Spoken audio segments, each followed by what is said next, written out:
Board Game is Anonymous, the podcast where everyone is welcome at the table, but of course, as always, no one knows whose turn it is. This is Chris. Hey, this is Anthony. And this is episode 552, Calling Our Shots, 2025 in Board Games. We like to thank all our Patreon backers out there for helping us unlock a brand new episode. Hello, my friends. It's so good to have you here this week. Anthony and I are going way Doctor Who-ish into the future to make predictions about all the games that we will play, and we will find that they're awesome and meaningful and transformative and have so much fun with them. Or maybe not. Maybe we'll be completely wrong and this episode will make us look silly and stupid at a future time. Nonetheless, very possible. We're going to do it anyway. That's what podcasting is. You make a fool of yourself and you hope nobody goes back and listens to it later. Whoa, people are listening to this right now? Oh, yeah. Oh, no. A whole bunch, man. Oh, jeez. No pressure. Now you tell me? It's been 552 episodes. I didn't realize that many people. I would have gotten dressed. No, it's audio. It's cool. I certainly hope so, because if it's not, this is going to be an awkward situation. Yep. So we don't have people watching, just listening. Okay, cool. Right. You're safe. Yeah. All right.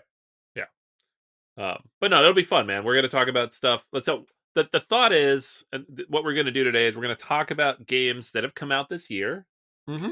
And what we think will happen with them. Not from us, because we know what we're going to rank at the end of the year as our awards come up. But what do we think is going to be a potential Game of the Year contender going into 2026 for all the different awards? What do we think is most likely to break the top 100? The future, right? And that will be the future, because it doesn't happen right away. Yes. What games are we going to be playing in 10 years, which is literally the future? So Who knows? So it'll be fun. Like, which of these games have staying power? Which of them have awards cred? All that good stuff. It's a weird year for games, I think, from my perspective at least. Nothing really jumps out at us like the obvious front runner, easy slam dunk pick. So this could be a fun conversation. Yeah, no, I think the industry, and especially this year more than any other year, is just a wonderful diversity of games. But there hasn't been, and again, we've now gone through 3 major tabletop conventions. We had Origins, we had Gen Con, we had Essen, and nothing kind of just like stood out as like the game. Like, this is the thing, and everyone's talking about it, and you got to pick it up, and you got to get to the convention soon, or it's not that year for some reason.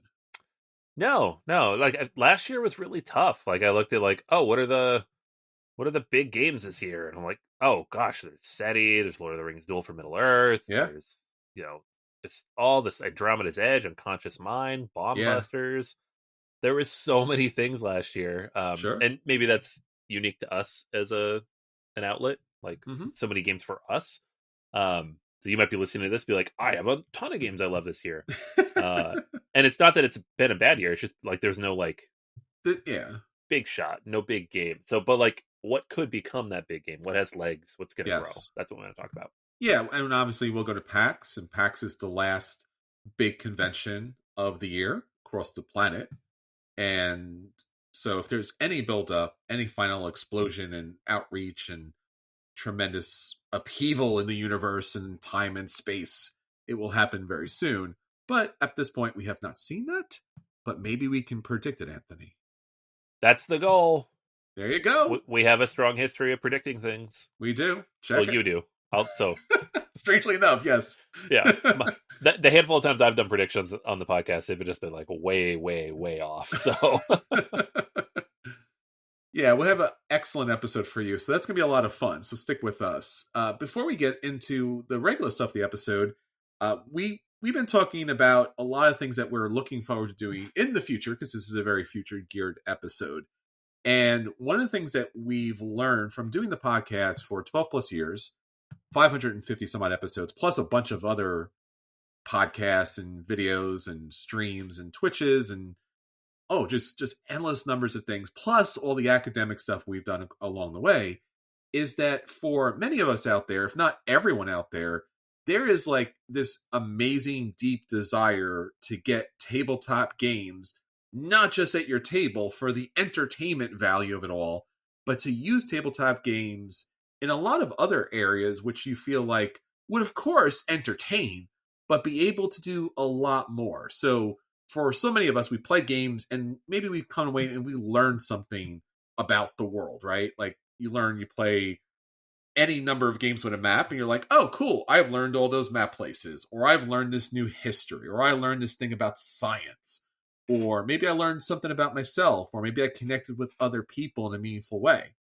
Well, what if there was a conference and an opportunity to nominate games that in a lot of different areas of expertise would benefit from tabletop games? So maybe a game that would educate and train, maybe a game that would connect and heal, maybe a game that would build community and bring more people, more accessibility and inclusion to the table. Well, Tabletop Scholar is our brand new conference that's going to be next year and on April 17th to the 19th, again at the Strong National Museum of Play up in Rochester, New York. But here's the really cool part of it. We want you to create the conference. We want you to nominate the games that everyone will play at the conference. So if you go to Board Game Academics / tabletop, I guess you go Board Game Academics and you look for the conference tab and you look for Tabletop Scholars, you'll be able to click the nomination button and nominate a game or many games that you feel would be wonderful that people should take a look at to use in different professions, because maybe you've had the opportunity to do that, or you feel that the game would have some sort of impact or value for people in that area. Because again, we stumble across a lot of games that teach us things, and we want more people to play games. So why not have a whole conference / convention that's all the games that everyone has nominated that they think have extra value above and beyond entertainment and fun, and we'll play those for the entire weekend, then together evaluate them, and then out of that evaluation, pick the winners, give them accreditation, and be able to publicize them for everyone else so that hopefully more people, as always, get more games to the table.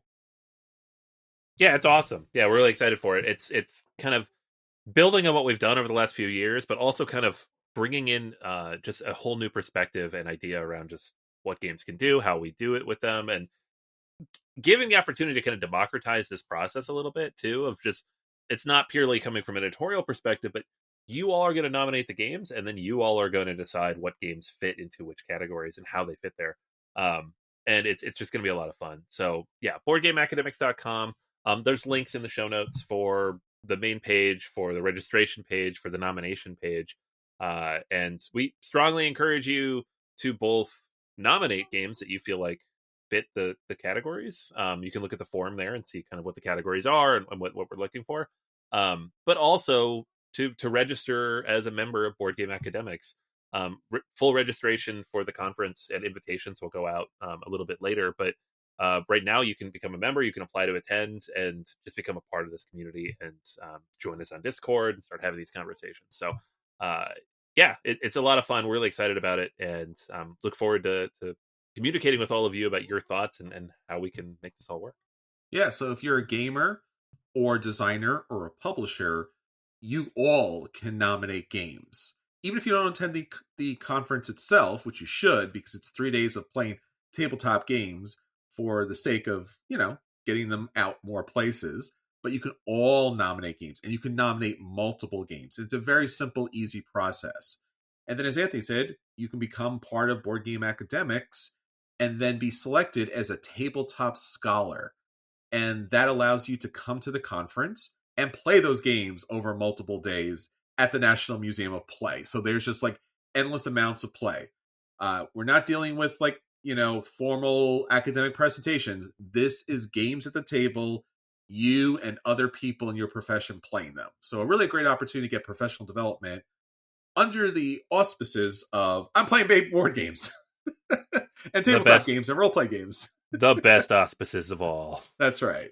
So, hey, we just hacked the system for your professional development and added tabletop games to it. So, Merry Christmas? I don't know. I'm going to a conference, honey. It's professional and it's fancy and it's at a museum. Are you going to play board games and tabletop games and role play games? Maybe that might happen. It's very professional. Y'all should come, but also it's super fun. And just don't tell anybody what you're actually doing. Just tell them about the professional part. Tell them about the professional part. Tell your boss about the professional part. Let them sponsor, give you the money, give you the time off to go learn professional stuff. And you will be with professional people. You'll just be happily playing tabletop games. Yes. Again, to better your industry or education or all those other areas. But again, playing board games and tabletop games, which would be fun. Yeah. It's a thing. Check it out. All right, Anthony, so let's get on to the episode and let's do what we always do. Let's roll for preview.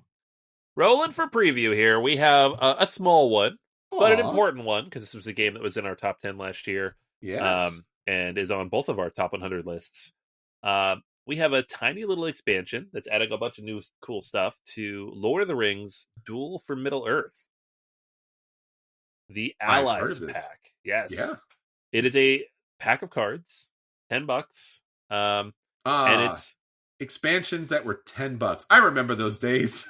Right. Yeah, I mean, it's still $10 for 14 cards, so it's kind of crazy. So it's actually more expensive than a pack of Magic cards, but sure. Yeah, but again, at this point, all these expansions are like $30, $40. So right. Yeah. So I don't know, but anywho, you ain't wrong. You ain't wrong. I'm not saying you're wrong. I'm just saying we've gone really off the rails. So yeah. No, it'll be good. It'll be good. Let's keep it focused. Keep it positive. It's positive. Yeah, you are getting 2 tokens. Huh? You are getting 2 tokens and 14 cards. It's not just cards, it's tokens too, man. Yep. So this is the Allies expansion in which you have character cards, right? Love it. The game as it is, you have nameless, faceless armies spreading over Middle-earth, and you have locations that you're trying to capture, and the different factions that you're interacting with. And then you do have like kind of quasi characters on the cards that you're drafting, but those are just like, whatever. These are actual character cards that you can pick up that will, to some degree, impact the flow of the game. So it's relatively straightforward. There's just like a page of rules. And think about it in terms of, just a way to kind of throw an extra wrench into the mix. Like they're put into the draft. They're visible within the draft using the power tokens. And you can, once you gain those power tokens, you can call upon allies, and then they have both enter effects and exit effects, based on when they kind of interplay and how they interact with everything. So it's just adding like a small little wrinkle to an already great game, which I think is what you need to do. Like, it's a really well balanced experience. It's manages everything effectively. So I don't want like a big, broad expansion that just changes a bunch of stuff. I know a lot of people like the expansions for Seven Wonders Duel. I don't love them because I feel like they just change too much. Like Pantheon is just like a whole extra thing layered under the game. And again, I know a lot of people love that, so I'm not saying it's a bad expansion. I just didn't dig it. I like it. But you give me like 14 cards and one little rule tweak that just kind of adjusts a little bit. You have like this kind of simple little thing, and now you have this one bonus effect as long as you have the power token to use it, and maybe this additional bonus effect if you have more power tokens to use them. I like that, and it forces people into certain directions in the draft, and it just, I don't know. At first, when I saw it pop up, I'm like, oh, a whole expansion, and I'm like, I don't know if I want that. And then when I saw it was just a pack of cards, I'm like, I do want that. I've ordered it now. So I see what happened there. So there you have it, folks. Seven Wonders, Duel, expansion, etc. Allies. It's such a long name now. But, yeah, it's they want to keep all that branding on there, and they really don't need to. No, just call it Duel for Middle-earth. We know what Middle-earth is, but they have to throw Lord of the Rings on everything. And maybe that's an IP required thing. Maybe the Tolkien estate is like, you have to say Lord of the Rings. Okay, I guess, because I don't think a lot of people, unless you're really hardcore, would even know from the artwork here who these people are. Because I think a lot of people who, just in the general populace, are just very just they know it from the movies, and these are not movie depictions. No, you've literally like Tom Bombadil and who's not in the movies. Radagast. Yeah, random so and so people. Yeah, very specific orcs. Like, yeah. Some of these are in the movie, some are not. But this isn't how they look or how they interact. Like, it doesn't matter either because there's no story to the game. No, there isn't.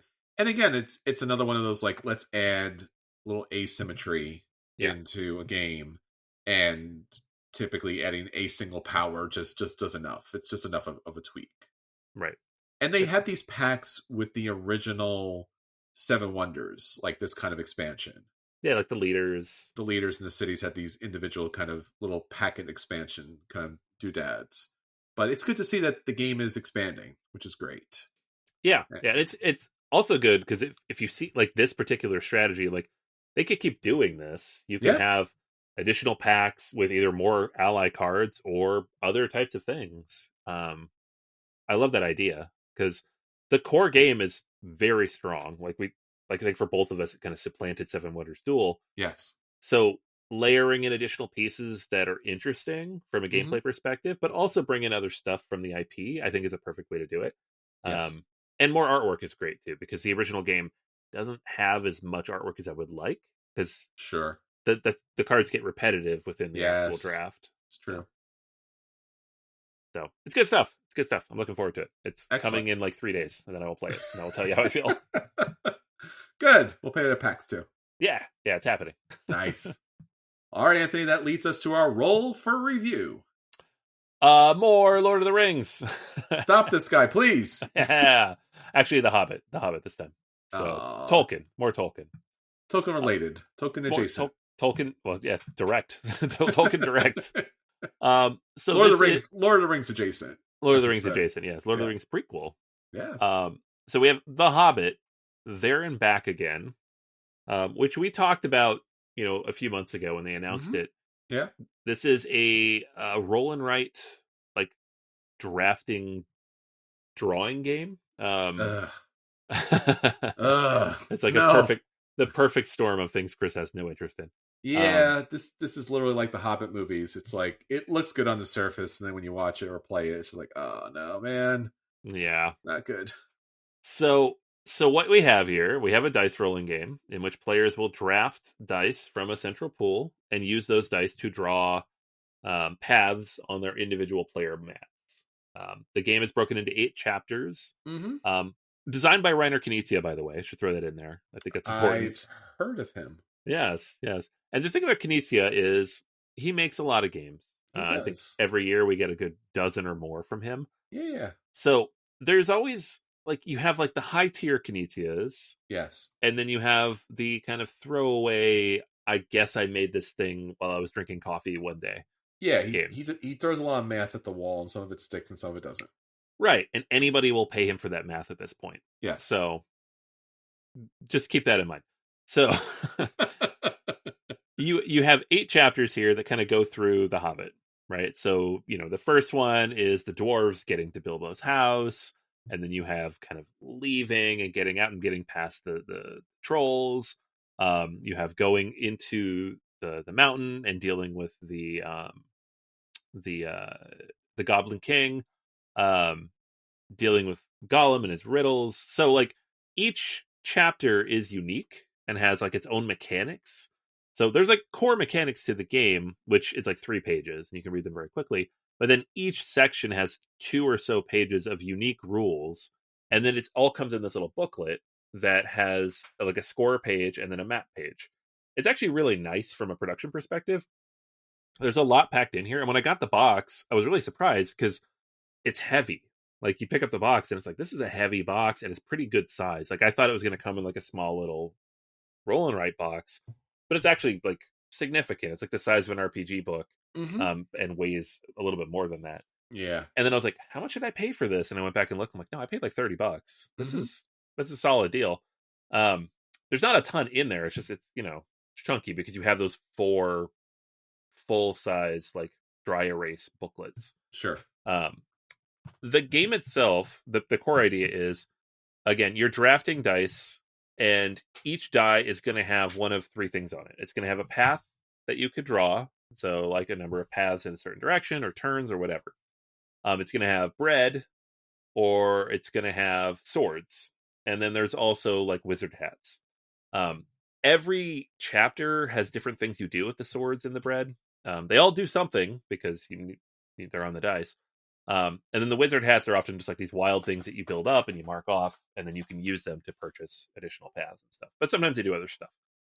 But the main thing is the pathing. You're trying to get from point A to point B, C, D, E, whatever. So, like, for example, the first chapter of the game, you have all of the dwarves, and you're trying to connect those paths back to Bilbo's house in the Shire.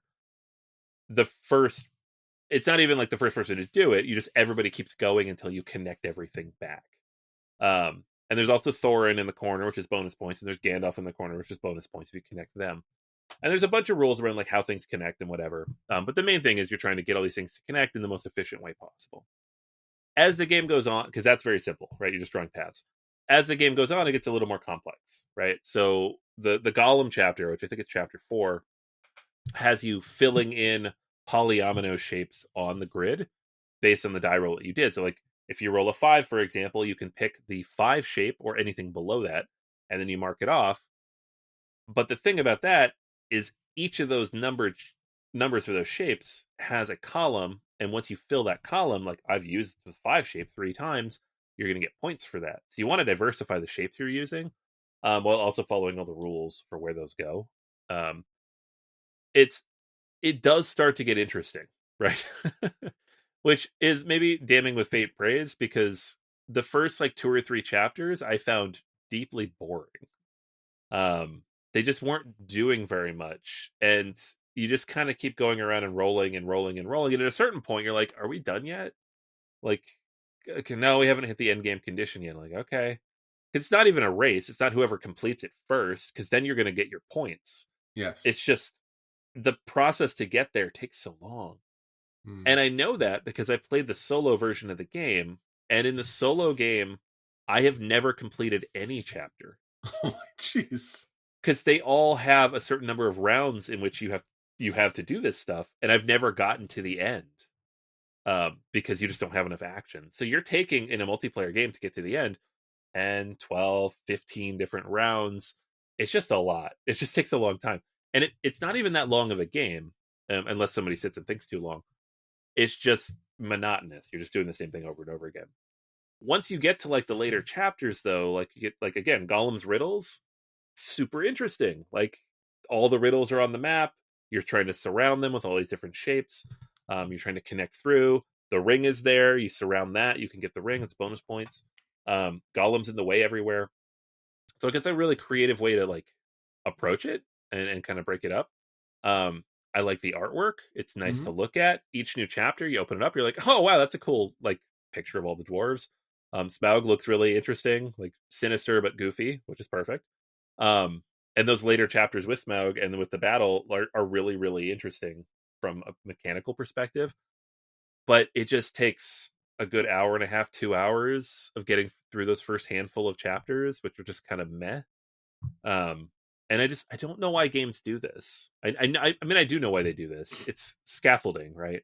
Yeah. I had the same problem with the Harry Potter deck building game with my kids. It's like the first 2-3 chapters they're not very interesting. They're just to teach you the game. But unless you really like the IP and power through, that could be it, and then you're done. Like I played the first 2 chapters of this with my daughter, and I was just like, that wasn't very fun or interesting. Oh no. Do we want to keep playing? And then it's like, yeah, I guess. And then once we got to chapter 4 and it finally started to click, like, oh, okay, this is actually a little bit better. It shouldn't take that long. Right? It shouldn't take half the chapters in the game to get to the point where it's fun. So I don't know what to recommend for this. I guess if you're a big Hobbit, Lord of the Rings fan, like there's some cool stuff later on, with the caveat that you better like roll and rights, or roll and draw. But that's what it is. You're rolling a lot. You're drafting those dice. You are drawing a lot. You're marking off stuff on a score sheet. It's pure. That's what it is, right? There's nothing else really going on there. Artwork's fantastic. If just take a look on Board Game Geek, kind of see like their approach that they took with this. I love the artwork. Yeah, some of the later mechanics are very clever. I don't want to spoil them. Like I kind of went into Gollum a little bit, but like the later stuff with Smaug was really cool. but it just takes too long to get there. So, Sure. so I would say play. Don't buy this unless you like find somebody who has a copy. Ask if you can skip the first 3 chapters. Oh boy. I mean, even chapter 3, it can be a little interesting, like the Goblin King and stuff. But even like it has like this annoying part in the middle where like you have to get the exact shape to move through the caverns. Oh boy. And there was a couple of rounds there where nobody drew the shapes they needed, so we just didn't move. And I'm like, come on, game. Like, there's like a little bit of mitigation you can do to pay for other stuff. Like you pay a random die to get one thing, but it just like really it slows the game down so much, which is why the solo version is not good. But it was perfectly acceptable to the children, I will say. Like they weren't bored or overwhelmed by it. It's very simple. Sure. The artwork was cute. The production is fantastic. Like seriously, they packed all this in here for $30. I don't know how they did that. It's probably more than that retail, but I know what I paid for it, which is not much. But it's a very soft play. It would be a dodge if the later stuff didn't get so good. Sure. But I would say don't pick it up unless you have a way to kind of play further out. Like, I wish there was a way to do that, to demo it or something. Sure. Go to PAX. Yeah, exactly. If you're at a convention, play this game and ask them, because they're going to demo like the first chapter. Don't do that. Like, can we skip to 4 or 5? It's a light game. It's under a 2, right? As far as weight is concerned. Yeah. It's super light. Yeah. Like again, there's only 3 types of die faces. You roll the 5 dice and then you draft them based on the number of players, how many dice you're going to get on your turn. So you might get 1 or 2 per round. So it's, it's very simple. It's very quick moving. Yeah. But you get into like sometimes you get into streaks of moves being the same for a very long time. You're like, I need to move like 8 steps forward and 5 steps to the right, and that's going to be 6 rounds to make that happen. That's boring. Yeah. So it's better when they get some more interesting mechanics mixed in there. Like, there's a black 12-sided die that comes in sometimes. That's interesting. It does some cool stuff. Sure. But yeah, I don't know. I would absolutely not recommend this to you.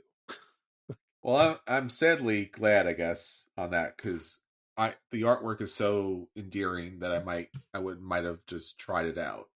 But yeah, I mean, we can try it so you can look at it, but I don't think you'll enjoy it. Yeah, I mean, let me ask you the question then. Like, who's this game for?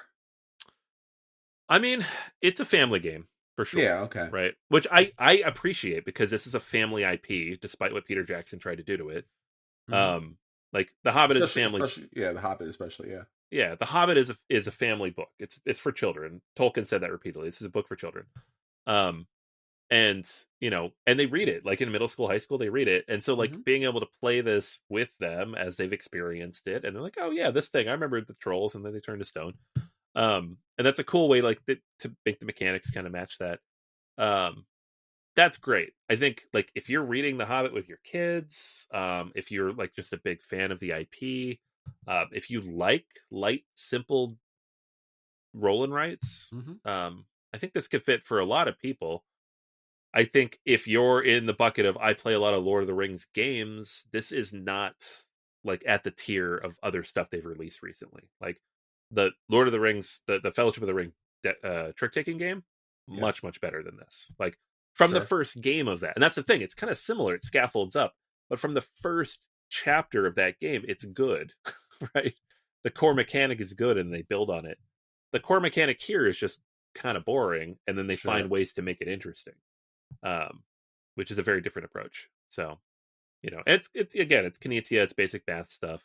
Like the mechanics are unrelated to the theme, for a little while, and then they find a way through development and just theming to make it work. But I don't know. It's a tough one. I don't know if I'll play it anymore now that I've gone through all the chapters. There isn't like one chapter where I'm like, oh, I'll always play this one. This is fun. But having finished it, I'm like, that was fun. I'm happy I did. It doesn't take very long either. Each game's like 30 minutes. So playing through all 8 chapters is like, I think it was 3 sittings. So if you're going to pay for that, are you going to keep playing it? That's another question to ask. It's not a thing that you're going to play like 50 times. probably. I wouldn't imagine so, but like I said, if it plays better for the family, I think it's fine. Yeah. I think that's a fine thing to go ahead and allow that to be a thing, because like you said, the pathfinding and the dice rolling there is, it fits that kind of thing. So kids like to draw. Yeah. Well, good. I'll circle back to it. Like in a few months, it was like, my daughter has asked to play this several times, and blah blah blah. Or it's still on the shelf and dusty, and I'm going to sell it. So I guess it's the whole Hobbit story, right? Yeah, it's from beginning to end, right? We're not doing a Steve Jackson kind of thing where it's been expanded weirdly in certain places. No, yeah, it's each of the core kind of beats of the story, like Bilbo's house, the trolls, the goblins, Gollum, Bree, the dragon, the Battle of Five Armies. It's all there. Gotcha. Well, all right, people.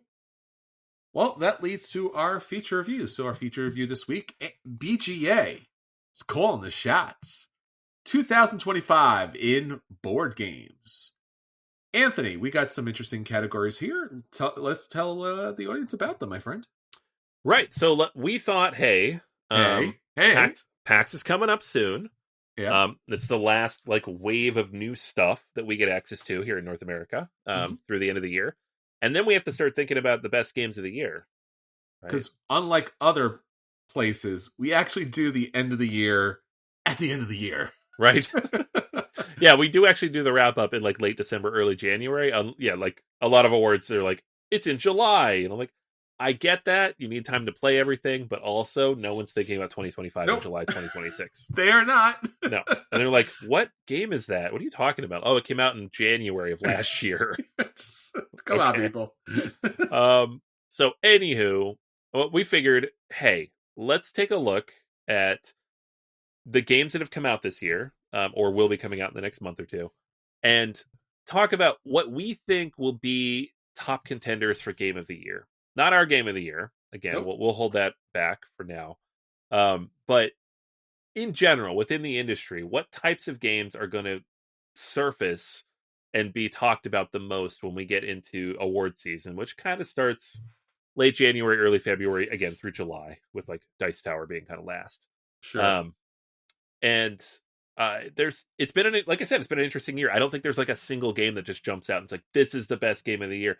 Last year by December, we're SETI's going to win a bunch of awards, and then it did, right? I don't think we have that this year, at least not from my perspective, and I don't think we have that coming in the next couple months either. So it should be fun. But then we'll also talk about games that we think are going to break into the top 100 at some point in the future. Games that we think will be playing in the future, that'll stick around, have longevity, because every year we talk about all these games that are amazing, and how many of them do we keep playing years down the line? It's always a much smaller percentage. So yes, we each have our own picks for each of those categories, and we'll talk through some of the games that have come out this year and where we think we're going with those. Sounds good. So first up, we have Game of the Year contenders. Do you want to run down your list? Do you want to go back and forth? How do you want to do it? Let's go back and forth. I think that's fun. Okay. So I have the list in front of me, so I know we picked different stuff here. But I'll kick off with the game that I think is going to make a lot of lists. It might be a little controversial because of it. Is Stonemaier Games' Vantage. Whoa. Yeah. Not cool, man. It's a sandbox adventure game. People who love that genre are absolutely adoring this game. People who don't play that genre are like, what is this? Why is this a game? I think I'm leaning more towards the latter end, but no judgment because I haven't played it. But the buzz around this it's been pretty consistent since it launched a few months ago. And it's just, Jamie worked on this for the better part of a decade, and it has a lot of depth to it. And you have the Stonemaier bump, which lots of games get just by being a Stonemaier game. But you also just have the breadth of the adventure sandbox that's here. And it's accessible, unlike some sandboxes, which are super, super dense. So I wouldn't be surprised to see this pop up a lot. That makes sense. Yeah,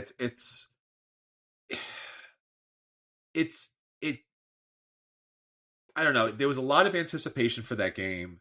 It came out, and initially I think there was some very troubling, concerning reviews about it.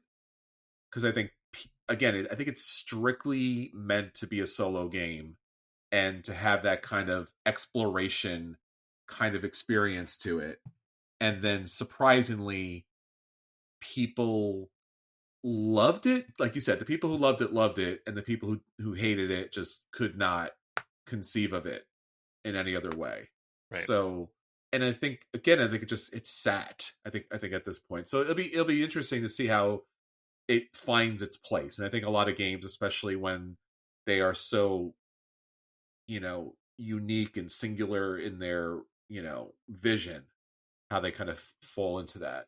Right. So, I actually have something very similar to that, a game that also from Stonemaier Games, from Jamie Stegmaier. It's Origin Story. This is about crafting the origin of a superhero by using trick taking and tableau building. And we've talked about this before. It has some very interesting kind of watercolor artwork as well. I think that this is one of those games that actually, in fact, has some legs. I think it fully hasn't been out there yet. I think as much as I like the artwork, I think it does detract somewhat from the overall kind of I don't want to say like it's a problematic presentation, but certainly there's just something a little bit limiting to the whole thing here. But the concept of being able to use tried and true methods like trick taking and tableau building, and then tapping into like the superhero origin story. Superheroes are so big, and obviously all the different movies and things like that. I think this could be a thing. I think that this could be a nice crossover, because it has like, it reminds me of like some aspects of Ark with the trick taking in there, but also it has obviously the superhero dynamic of I guess if we go back to Sentinels of the Multiverse. So, but I think Sentinels of the Multiverse, while it is a great game, is kind of retired now at this point, and it was a little bit obtuse with the card playing and trying to figure out how to kind of run everything together. I think this fixes that. So I think this is my dark horse pick for game of the year. All right. That would be interesting if the kind of lightest, smallest game released by them this year is the one that pulls it out. I think this is, again, like I said, I think that's been seemingly some of the strategy, like you just talked about the Hobbit game. Mm-hmm. Is like trying to move it towards more of a general audience.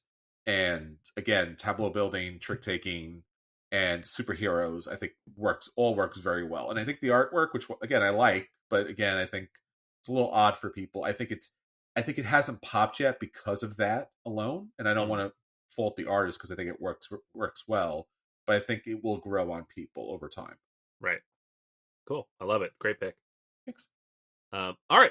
Next up for me is a game that I picked this specifically because the newsletter for the friendly local game store that I used to frequent in Pittsburgh kept talking about it as people kept buying the game. And I've heard a lot about it.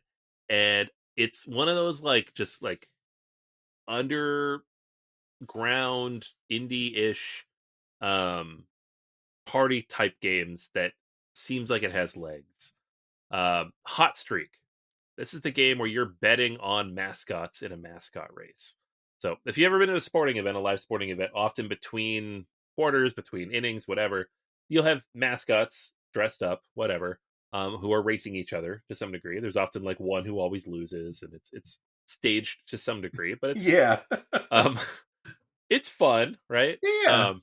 And this is a game about betting on that, right? So there's a racing deck with the cards for each mascot. Yeah. And you're playing out the cards, and then you're betting on who you think is going to win. So it's like one of those basic betting type games, which often are horses, which I've always felt a little uncomfortable with. I'm not a huge fan of like horse racing or betting on that. But this is like, okay, this is silly and stupid, and you get these big honking plastic figures.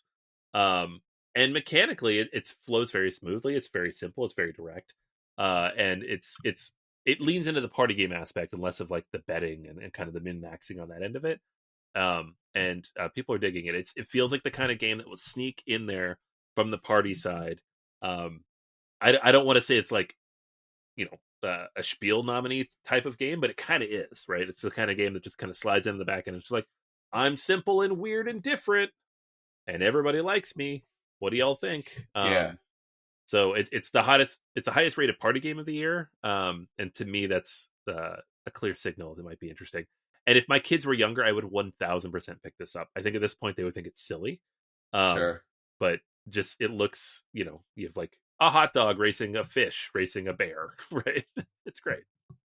Yeah, that's the kind of silliness that oftentimes does endear people to those kind of games. Right. And it reminds me of like Magic Athlete.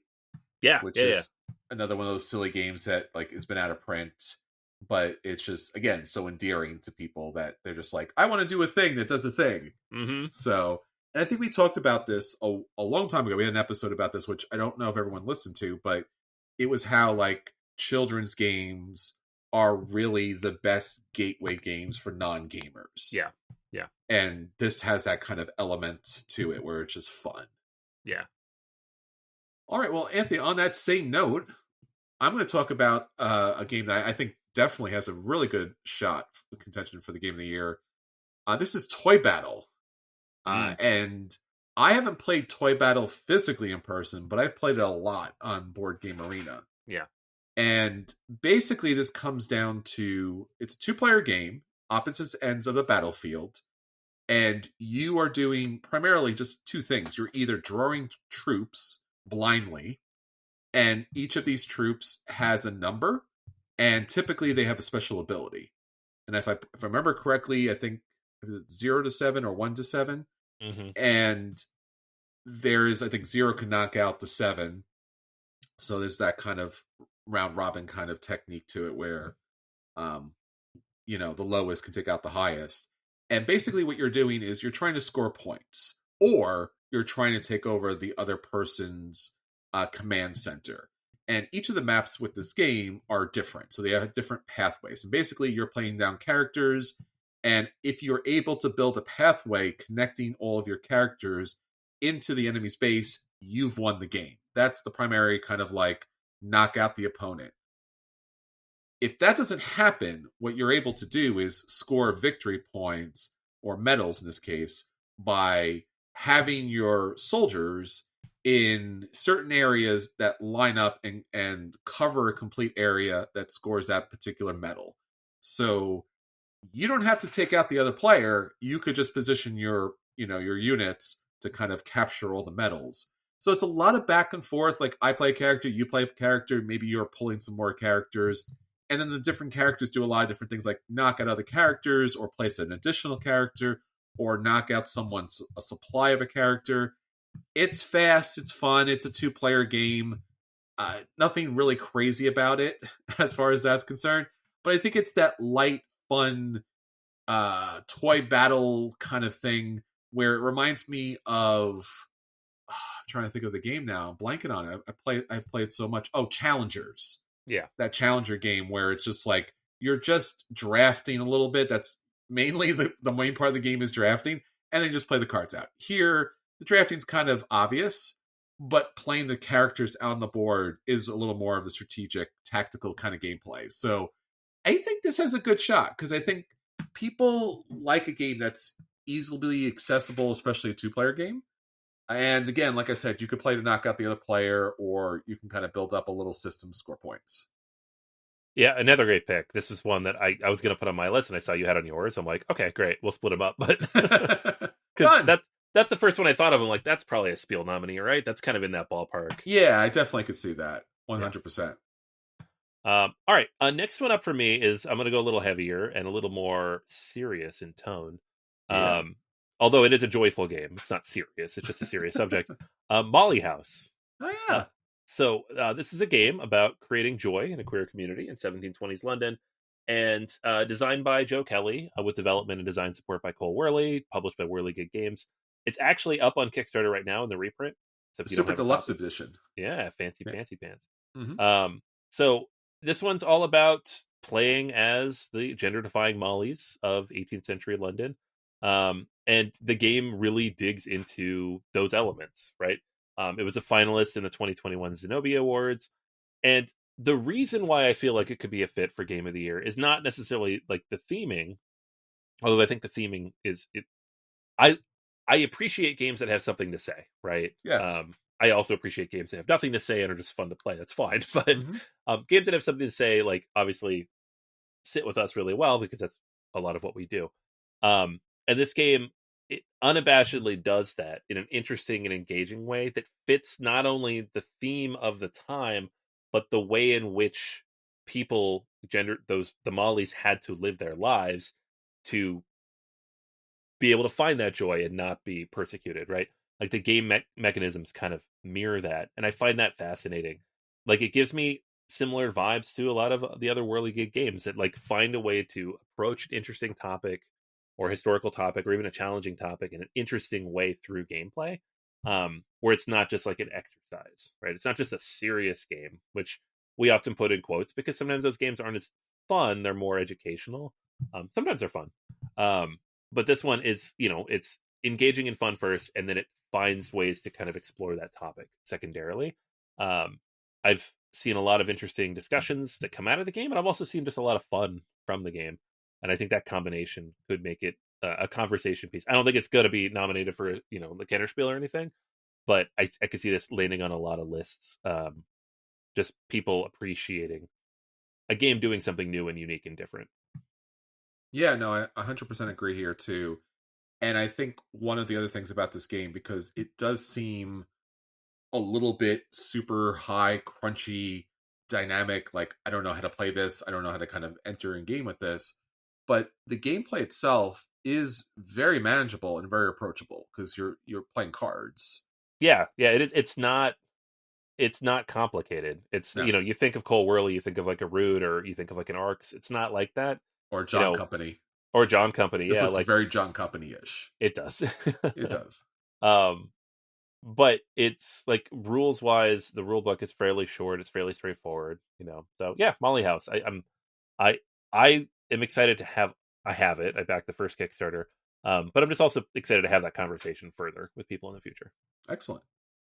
Well, Anthony, since you went fancy, I'm going to go fancy with you here. Ooh, fancy thing. This is the fancy game that everyone's been talking about for quite some time. A lot of people got a chance to play it. I still have not got a chance to play it, but a lot of people I know have it. So I'm really looking forward to playing it very soon. This is Luthier. Ooh. This is the super dynamic, gigantic kind of Kickstarter that came out with all the bells and whistles. Literally, the bells and whistles. In fact, there's a dice tower that plays music when you drop the dice in it. Yeah. So it whistles at you. It is bells and whistles. I don't understand. It does that thing. So yes, again, this is from our friends that from Paverson Games, who delivered Distilled, which was also another robust, dynamic, very beautiful game, but very, just gorgeous kind of look at and play with. Obviously, this one is about the height of music in Western Europe, and this is all about all the different instruments that come into play, the craftspeople, all the noble patrons and famous composers. So you got your Bach, you got your Beethoven, Mozart, all that kind of stuff.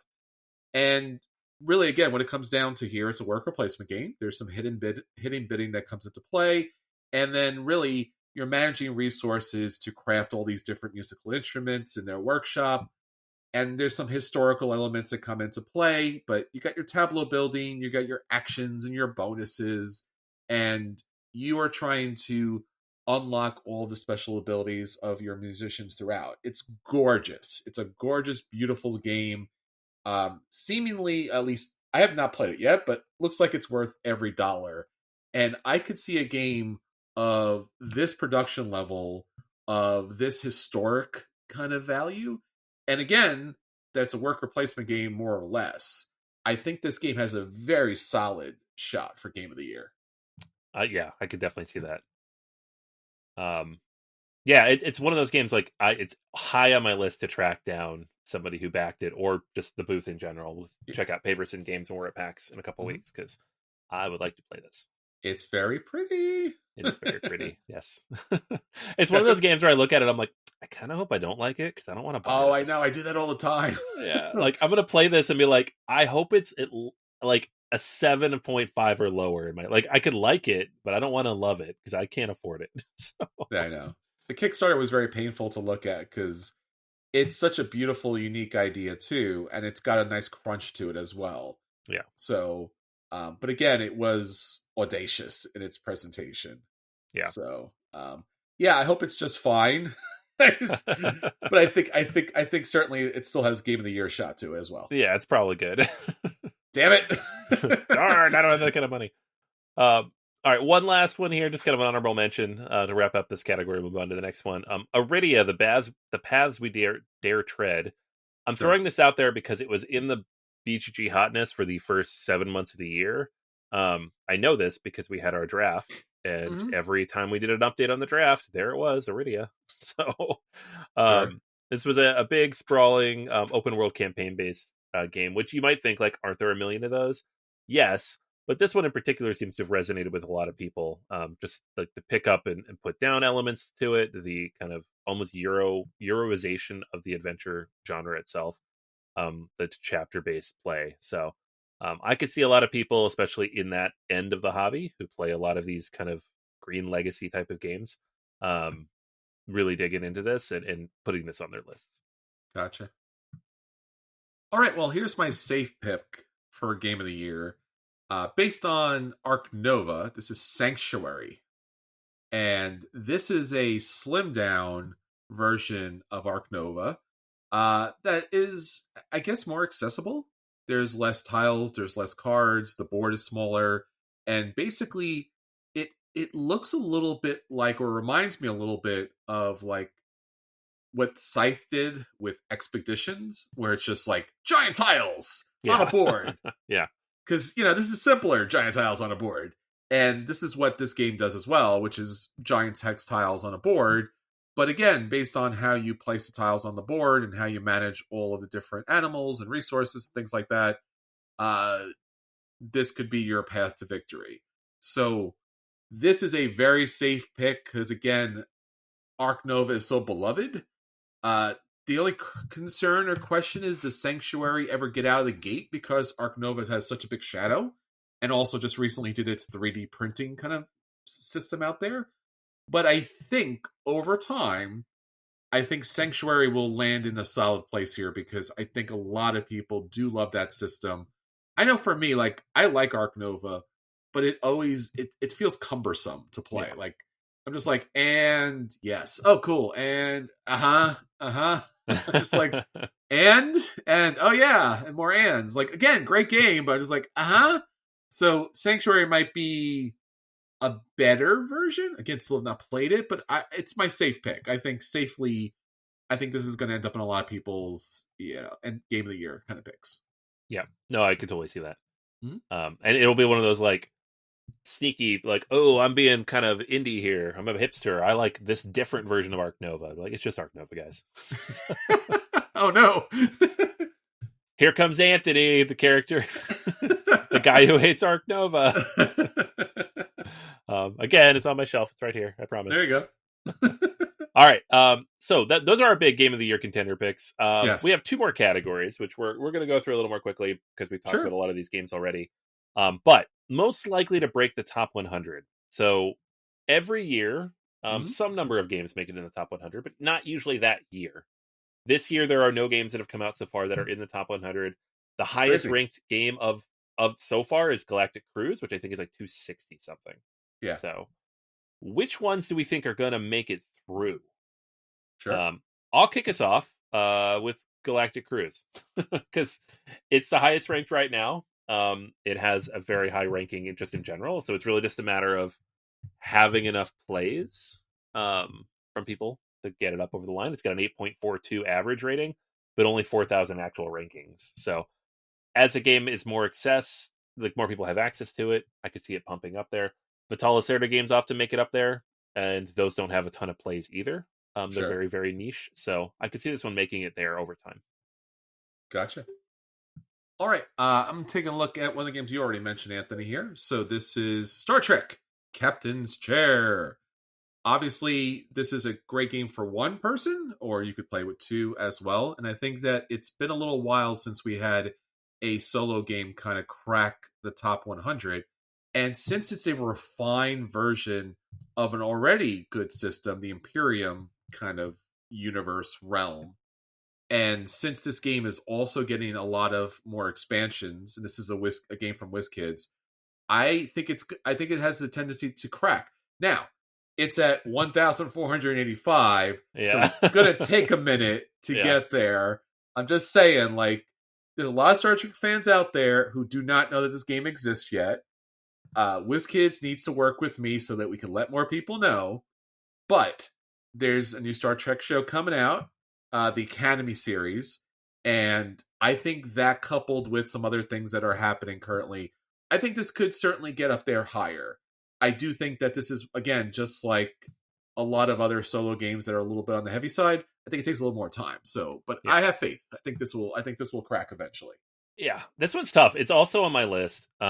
It's rated 8.7 right now. People who play it love it. Yeah.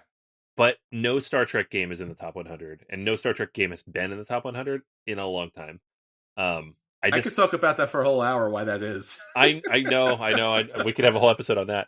Yeah. I love Star Trek. I've actually been going into Deep Space Nine lately. So good. It's the best one. Most of the way through season 1. So it's just definitely clicked for me. Good.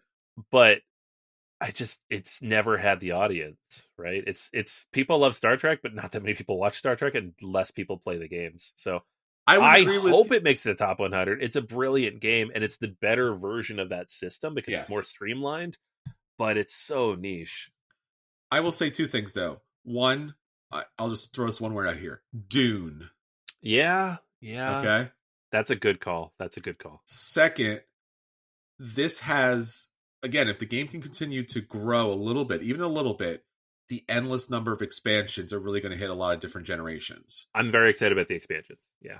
So you could get younger people involved because of the new Star Trek stuff that came out. Yeah. Or again, even older people out there, like the original series. So I think it has room to grow. Like, I think it has to catch somebody. I think this will be a good game to get more people to play solo games. Yeah. No, because it's perfect solo. Yeah. And again, it's just like what Dune did, which is like, there's a good system and now it's better. Yeah. Like you said, maybe there's not as many Trekkies, but again, there can't be that many Dune people out there. I think just people need to play this. And I think anytime it comes down to a solo game, it's really hard because you're not going to play this at a local meetup, right? You're not going to play this at a convention. Right? I mean, it is also a very good 2-player game. Yeah, but I'm just saying, like, the experience of it. Yeah. It's one of those funny things where, like, I think of it as a solo game too, but the combat is like such a core mechanic of the game. Mm-hmm. You're like, oh yeah, this is a 2-player game, and when I play it with 2 people, it's fantastic. So it's like it has that going for it too. WizKids is not going to do this because they haven't called me yet, but when they do, like, could this be an organized play game? It's too long, I think. Even for like on the tabletop side?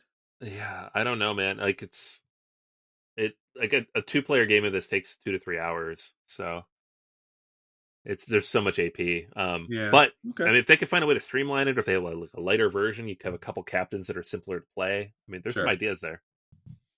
Yeah, and we've seen that previously on other games where they were a little more complex and they did like a 2-player version of a thing.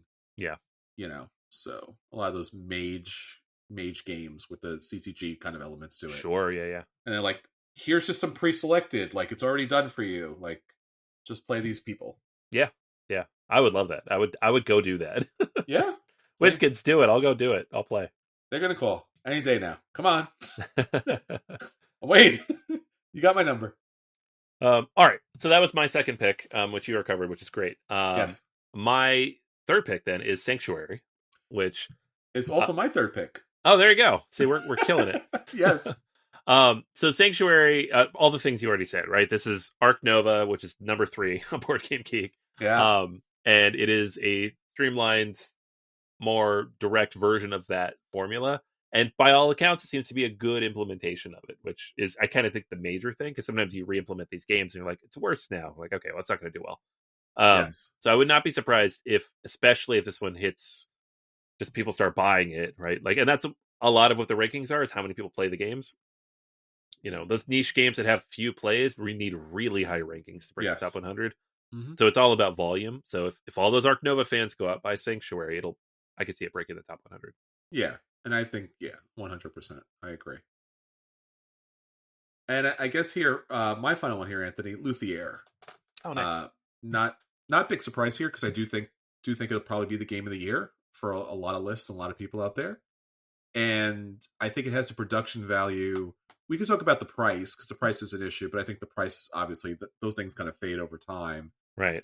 And I think it seems like such a high quality game that I could imagine this breaking the top 100, because I think it's a very unique theme too. And I think that's what we've been seeing across tabletop gaming, is they're looking for more and more unique theming. Yeah. So I think that's also going to lend itself a lot to this too. So I think it'll take a little time, because again, at the same point, like, it needs to have people be able to purchase it at a reasonable price. Yeah. But I think once they do, I think this is the game that'll pop for them. Yeah, I think so. That's a really good pick. Mm-hmm. It'll be interesting to see, because it is such an expensive game. So. It is, but it's a classic Euro. It's 3.84 on Board Game Geek. Again, it's a little on the esoteric side, but I think sometimes that's what leads these games to reach the top 100, because people have a real passion for them. And I think people in music, again, those people who are musicians and composers and things like that, they might as well be tabletop board gamers, right? Because, like, they have a level of language and mathematics that goes along with their artistry. And I think the same thing's true about tabletop games. So I think if this could get out there to the larger populations, just like Wingspan did with the Birdwatchers, I think it pops, buddy. Yeah, I could definitely see that. Yeah, we were talking about this like a year or two ago, of like, there aren't that many games about making music. It's true. Like, and this is exactly that. It's literally about making music physically. It is. So, all right, so our last category here is the games that we will still be playing in 10 years. So these are the games that will have staying power, even beyond the top 100, because it cycles in and out. Beyond the awards, what games are we going to be coming back to? Sure. All right. So my top pick here, no surprise, is a game we just talked about, so I don't have to go on too long about it, but Star Trek Captain's Share. Probably for all the reasons you just mentioned. It has a lot of expansions already 2 big expansions on the way, presumably more beyond that. The game's doing very well for them. It's Star Trek, as long as they keep it in print. Yes. I don't know why this game would not, like, Star Trek Ascendancy just ran a GameFound campaign for over $1 million. That game is 10 years old, right? Yes. Almost 10 years old. So Captain's Share, I hope it's still around in 10 years, because it means we're getting new content for it, and I love it. Yeah, WizKids also has that larger miniature capital ship game. Yeah. Which also seems, I've dabbled with it a little bit. I haven't played the full thing. Right. It's a little again, obtuse, a little kind of complicated. Like, I'd have to read through all the rule books to kind of see about the ship movement. Yeah. But it seems like WizKids is, like, really investing in the IP. Yeah, and they tend to stick with the things when they make them. They don't dump their games 5 minutes later, like Fantasy Flight. So, oh no. Yep.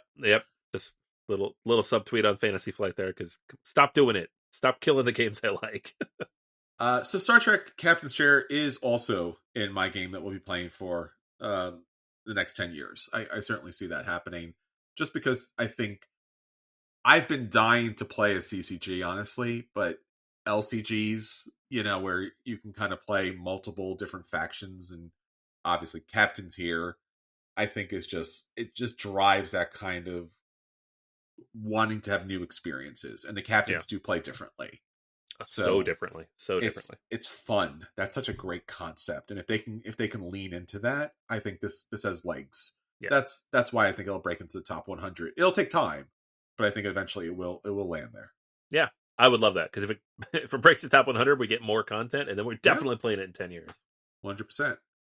Anthony, here I'll throw one here too. Games we'll be playing 10 year. Molly House. Oh yeah. I think once again has the pedigree. It has the production. They're just blowing away numbers as far as their current crowdfunding campaign. And I think this game is approachable enough and unique enough, and it's beautiful to look at. And I think once people kind of get over the fact that it's not John Company or some gigantic, hard, crunchy simulation, I think people are really get into it. And I could see us playing this for quite some time. Oh yeah, 100%. Yeah, this was a game I was also thinking could stick around for 10 years because it has so much. I mean, just anytime you have a theme that unique, it's something that's going to stick around. Mm-hmm. But then the amount of polish that goes into these games from Cole Worley and his company, it keeps them out there. Like PAX Premier is Yes. that game's already 6-7 years old. I mean, it's actually over 10 years old, but the second edition is 6-7 years old. And that's very much still on my shelf. Very much still hits the table. And again, it's a theme that you would think nobody would be interested in. Right? Yeah. The right? Great Game for Afghanistan. Yeah.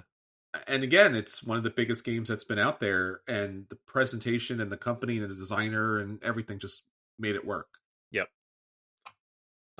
Yeah, no, great pick. So next one for me is a big one, which I think will stick around for both IP reasons and investment reasons. The Elder Scrolls: Betrayal of the Second Era. Mm-hmm. So we haven't talked about this one yet. This was a big, expensive release from Chip Theory that launched this year. They're actually already running a second GameFound campaign for more expansions for this. And it is everything Tamriel.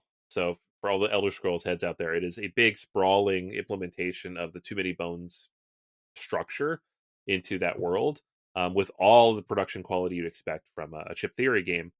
And it just has incredible depth to it. Like if you like that system, a lot of people do, and you're looking for a game that kind of replicates that feeling of being able to go out and do whatever in this kind of open world fantasy RPG, then Elder Scrolls Betrayal of the Second Era really captures a lot of that.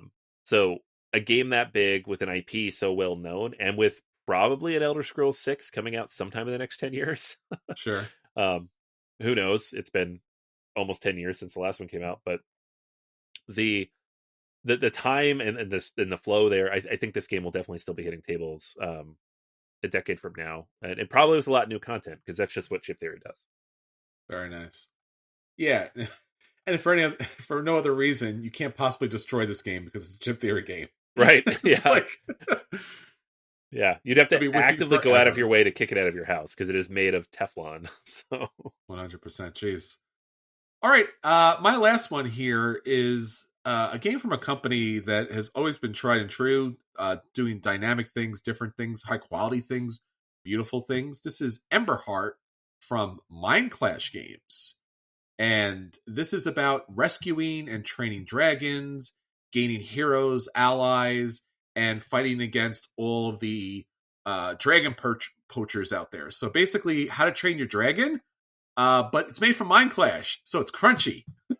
But not too crunchy. This is only a 2.86 on Board Game Geek. And I just love the look of this. I love the concept of this. And set collection, worker placement, really, truly accessible for so many people out there to get into gaming. And I think the theming, the board, I think Mind Clash got to a point where their games were so big and so overly complicated. They weren't editing anything. At least it felt that way. Right. And then at some point they were like, oh, we should make these things accessible so people can play them. And I think over time, not all the success in the world, but over time, they've had more and more success on making games really approachable and fun. And I think this has a lot of appeal because I think this is one of those games that could play well with like solid, medium weight, hardcore gamers, but also play and intrigue entry level kind of gamers as well, because it is such bright, colorful, engaging content with a lot of different character play as far as who you could bring in, what you could do. So I could see this being hitting around the table 10 years from now. Yeah, absolutely. Yeah, this is one of those games I definitely want to check out at PAX. My daughter's huge into dragons, so we play a lot of Flamecraft, play a lot of other games kind of in this ballpark. So this is like, oh, this looks great. I'd like to try it out first and see if it fits like Like you tell me it's Mind Clash, and I'm like, I don't want to bring this to my 10-year-old, but 2.84. Yeah. Like that's in her ballpark. So I'll have to give this a go at PAX. Yeah, it also has a Ryan Lockett kind of vibe, Red Raven game, where it feels very like these are people. Like, I think there's something very fun and personal about it, and the meeples and the production are high quality. So I think this is a game that actually embodies that kind of fun element to it, and it's just completely ripping off How to Train Your Dragon. So, why not? You go for it, man. Go for it. You're gonna rip off something. Yeah. All right, everybody. Well, there you go. Our predictions for the future. Feel free to come back next year, and especially in 10 years, and ask us, hey, guys, you still playing those games you said you played 10 years ago? Because either we will, and we'll be like, yes, awesome, or we'll be slightly embarrassed, but nonetheless, we'll save you all a seat at the table. So, until next time, this is Chris. Hey, and this is Anthony. And we did what we just said, which is, again, save you a seat at the table 10 years from now. Playing the same games that we thought we'd play, because it's a thing. We just told you that. What are you doing? Take care, everybody. See ya. Bye.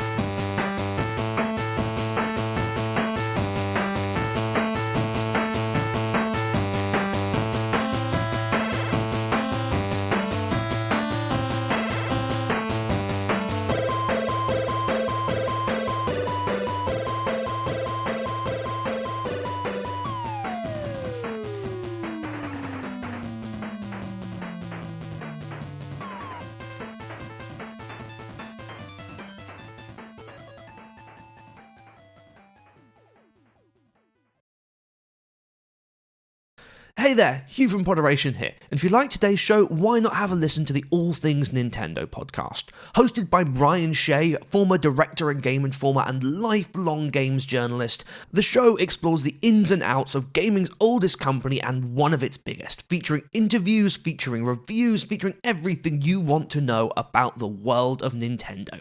If you'd like to learn more, check out our website at podderation.com.